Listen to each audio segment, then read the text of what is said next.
Imagine a world before Gran Turismo. A world where racing games were all arcade flash, with no soul and no depth. Then one man dared to dream of something more, much more. A driving simulator so real, it could almost teach you to drive. But behind that dream lies a story of obsession, betrayal, and a franchise teetering on the edge of oblivion. This is the tale of Gran Turismo, the real driving simulator, and why its next chapter could very well be its last.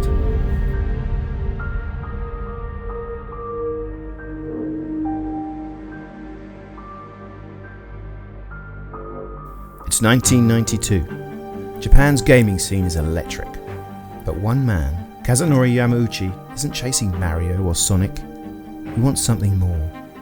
Obsessed with the smell of gasoline and the thrill of a perfect lap. At the age of just 25, he's leading a tiny team of 7 at Poly's Entertainment, a no-name studio based in Tokyo. Their mission? Build a racing game so realistic it could teach you to drive. Sounds crazy. Sony thought so too. They rejected his pitch, calling it far too niche for the PlayStation. A risky gamble in a Nintendo-dominated world. But Yamauchi wouldn't quit. For 5 grueling years, his team toiled in a cramped Tokyo office, often sleeping under their desks to meet deadlines.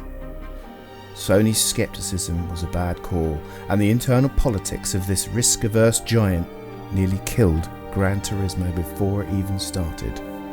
But Yamauchi's early arcade hit, Motor Toon Grand Prix, finally convinced Sony execs to greenlight his dream. And in December 1997, Gran Turismo did finally hit the PlayStation.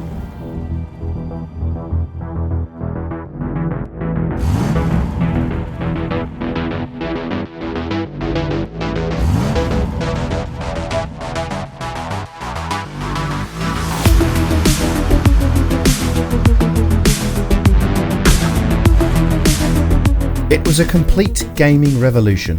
140 cars, 11 tracks, physics that made arcade racers like Ridge Racer look like they were nothing. License tests that taught you how to drift and corner correctly. Credits that let you build your own dream garage. It sold 10 million copies in the first year alone, a true juggernaut for the PlayStation. But perfection came at a cost. Yamauchi's obsession pushed his team to the brink. All too loud whispers of staff burnout lingered. But maybe this was the cost of greatness. And 2 years later, in 1999, they doubled down on Gran Turismo 2 with 650 cars, rally races, drag strips crammed onto 2 discs. It was a miracle the PlayStation didn't explode. Sales hit 9 million in the first year, but rushed localization led to some bugs in some regions. A so far very rare misstep for Yamauchi's vision. Though no one was fired, the pressure was mounting. The now named Polyphony Digital was officially Sony's golden child.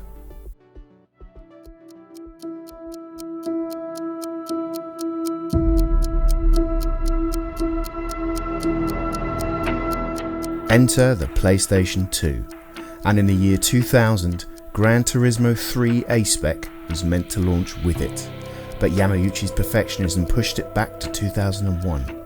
A bad marketing call missing the PS2's hype hurt momentum, but still, when it dropped, it was a masterpiece. Stunning visuals, 180 meticulously modelled cars, and those brutal endurance races. 15 million copies sold. The world was now officially hooked.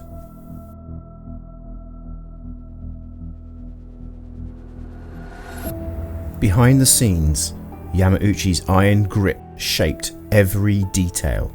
Adding GT Auto for car maintenance was his call, for example. But delays sparked tension with Sony execs, pushing for faster releases. The team was feeling the heat. Was Yamauchi a visionary or a taskmaster? Or maybe both? Gran Turismo 4 in 2004 would test that balance.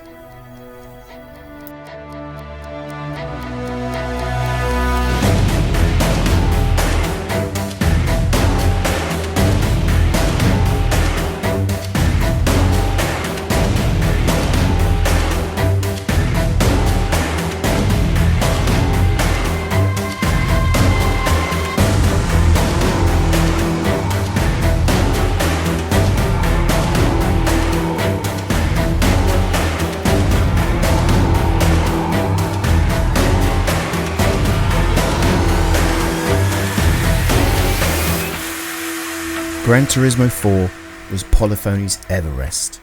700 cars, 51 tracks, photo mode, B-spec, it had it all. But here's the twist. Online play was planned and then scrapped. Cutting it was considered a massive blunder, as rivals like Forza embraced online. Why? Technical hurdles and Yamauchi's relentless scope creep. Sales did hit 12 million, but fans felt the sting of what was missing. Were there cracks starting to show?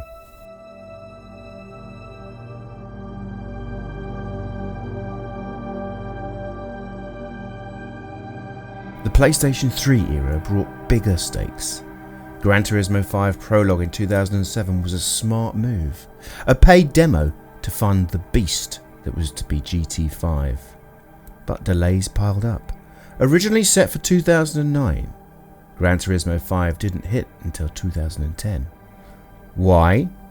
Yamauchi wanted every car interior modelled, weather to shift dynamically, even NASCAR tie-ins. The team, still only 150, was stretched thin. Recycling PlayStation 2 car models called standard models was a cost-saving move, but fans cried lazy. Still, 12 million copies sold, yet long load times and an uneven quality left a sour taste.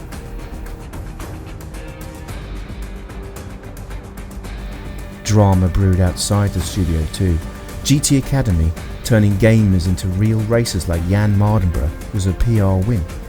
But the 2023 Gran Turismo movie, tied to his story, stirred controversy by altering a fatal crash timeline for drama. Some fans called that tasteless, though Polyphony wasn't directly involved.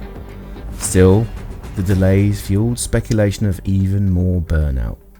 Was Yamauchi's dream becoming too big?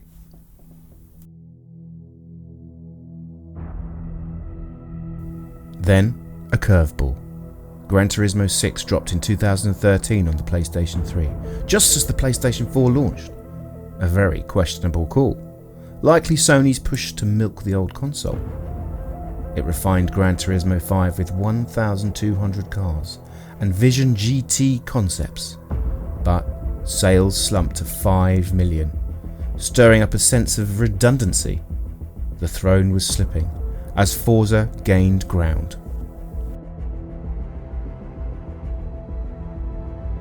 In 2017, the release of Gran Turismo Sport was a gamble. Polyphony pivoted to esports with FIA certified championships and virtual reality, but single player mode lacked. Just 168 cars at launch and always online requirements locked out offline players. Some fans revolted, calling it half a game. Sales hit 8 million, but the backlash was fierce. Though the FIA GT championships tied to the game shined bright.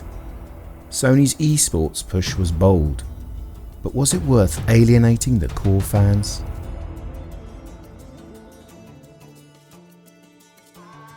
"2022 saw the launch of Gran Turismo 7. Billed as a return to roots, it promised a classic return to Gran Turismo with PlayStation 5 polish, 420 cars, ray tracing, haptic feedback. But the launch was a disaster. Server outages, thanks to that always online mandate, made it sometimes unplayable for days. Then, the real gut punch. Microtransactions. Some cars cost a fortune in credits, races paid scraps, and a sneaky update slashed payouts further, pushing players to spend real money. Roulette tickets felt rigged, AI was brain dead, and the fans were, to say the least, angry. At one point, Metacritic user scores tanked to 2.2, PlayStation's worst reviewed game ever.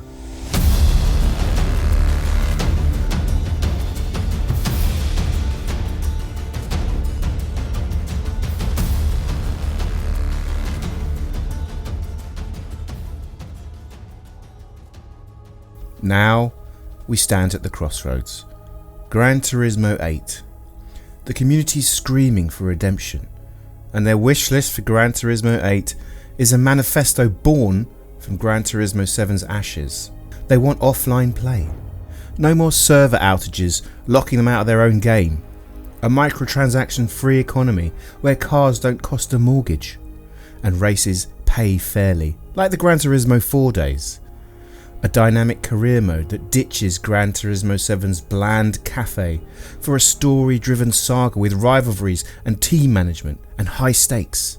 Realistic damage modelling, not just scratched paint, but mechanical failures and crashes that impact strategy, making every race a high-wire act. But that's not all. A track editor to craft and share custom circuits, reviving a fan favourite from Gran Turismo 5. Team-based endurance racing, a robust esports ecosystem with an iRacing style license system to ensure clean online races. Not the demolition derby Gran Turismo 7's sport mode has become. In Gran Turismo 8, Yamauchi must conjure that 1997 magic. Pure simulation, a progression that respects your time, and a love letter to every one of our souls, a love letter to cars and to Gran Turismo itself.